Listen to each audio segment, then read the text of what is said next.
Okay. तो हम लोगों ने आज पढ़ा कि एपेटाइट में डिजायर, एवर्जन, एग्रीवेशन। अनुभव फिर कुछ पूछ रही हो? नहीं मैम, वो पहले का ही है। हाँ, तो उसको अब डाउन कर दो। उसके बाद क्रेविंग होगी, हम तभी उसको मानेंगे, अदरवाइज खाने में सब कुछ अच्छा लगता है उसको तो हम। पेशेंट बोले नहीं हमको ऐसा कुछ नहीं, सब कुछ खा लेते हैं, तो आप साइड में नोट कर दीजिए एवरीथिंग डिजायर। नोट जरूर करिए, जो पेशेंट ने बोला उसको नोट जरूर करिए शॉर्ट फॉर्म में, क्योंकि नोट करने से आपको कुछ आइडिया मिलते हैं। उसके बाद प्यास, प्यास के बाद हम लोग आ जाते हैं टंग पे।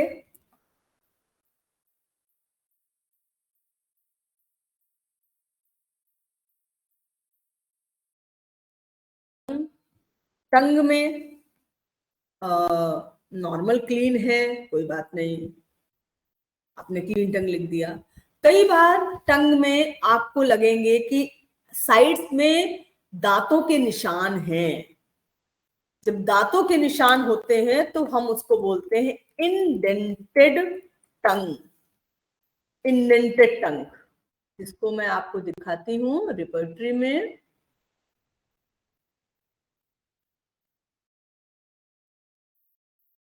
माउथ में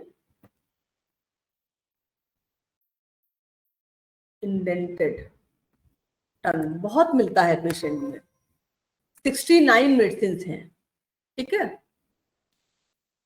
58 इंडेंटेड टंग।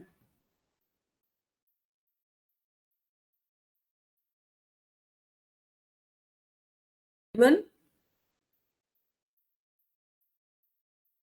8 मेडिसिन हैं। इसके अलावा एक आप देखेंगे व्हाइट कोटेड टंग, येलो कोटेड टंग, ठीक है। इस तरीके की चीजें भी आपको मिलेंगी।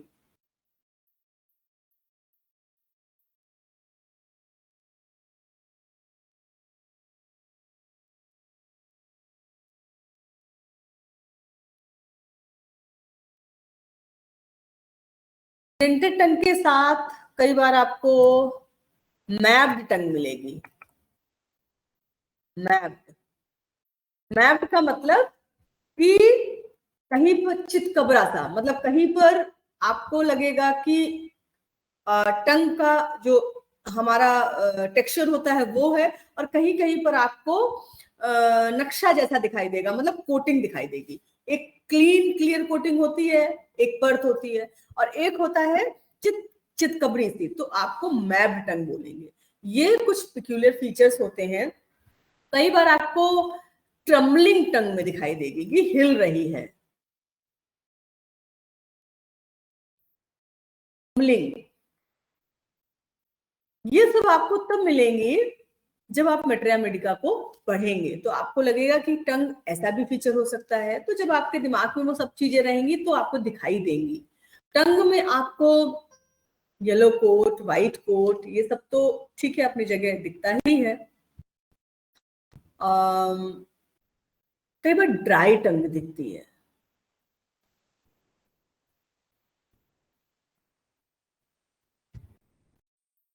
ड्राई टंग, सूखी जीभ।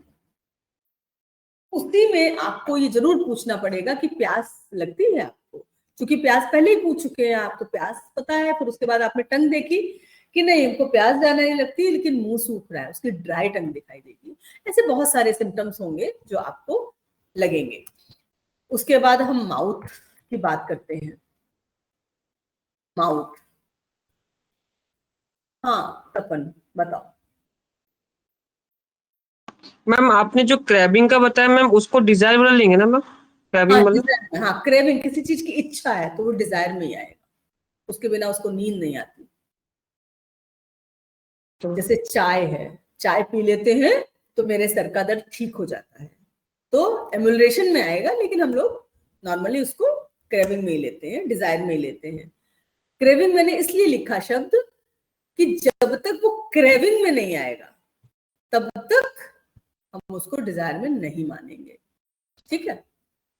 तो माउथ में बहुत सारी चीजें हैं कि मुंह सूखता है या मुंह से कोई स्मेल आ रही है, ऑर्डर।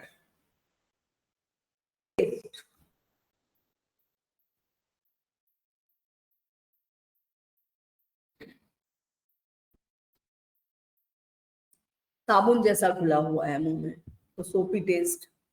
पेशेंट बोलता है कि तीखा लग रहा है, कोई स्वाद ही नहीं आ रहा है खाने में, तो टेस्टलेस, खाने का पता ही नहीं चलता, नमक और शक्कर थोड़ा सा समझ में आता है, बाकी टेस्ट ही नहीं पता चलता है, तो टेस्टलेस। पर अक्सर पेशेंट बताता मुंह कड़वा है, नीम जैसा घुला हुआ है, तो बिटर। उसके बाद हम लोग आते हैं परस्पायरेशन।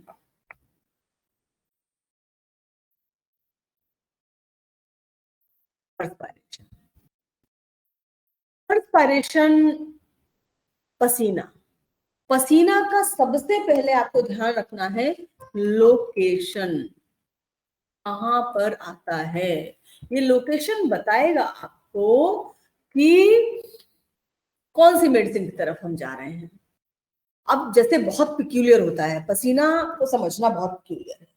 पेशेंट कहता है कि माथे पर आ रहा है, पूछिए उससे सर पे आता है, सर समझ नहीं पाएगा, तो कैसे पूछेंगे, क्या बाल गीले होते हैं, तो ऐसे समझ में आएगा। पेशेंट बताएगा पूरे शरीर में आ रहा है, पेशेंट बता सकता है कि एक्जिला, आर्मपिट पे आ रहा है, हथेली और तलवों पर आ रहा है, ठीक है। नाक की टिप पर पसीना बहुत आता है, और ये आप ऑब्जर्वेशन में रखेंगे, अपर लिप पर आता है, ठीक है, या पूरे फेस पे। पूरे फेस का मतलब है कि फोरहेड, ये हेड का पार्ट है, ठीक है। अगर पसीना यहाँ पर है, यहाँ पर भी है, यहाँ भी आ रहा है, ये भी आ रहा है, तब हम मानेंगे पूरे फेस पे। अगर सिर्फ फोरहेड पे आ रहा है तो ये is a part of head, यहाँ पर हम फेस में नहीं जाएंगे, इस हिस्से को हम हेड में जाएंगे। हम हेड में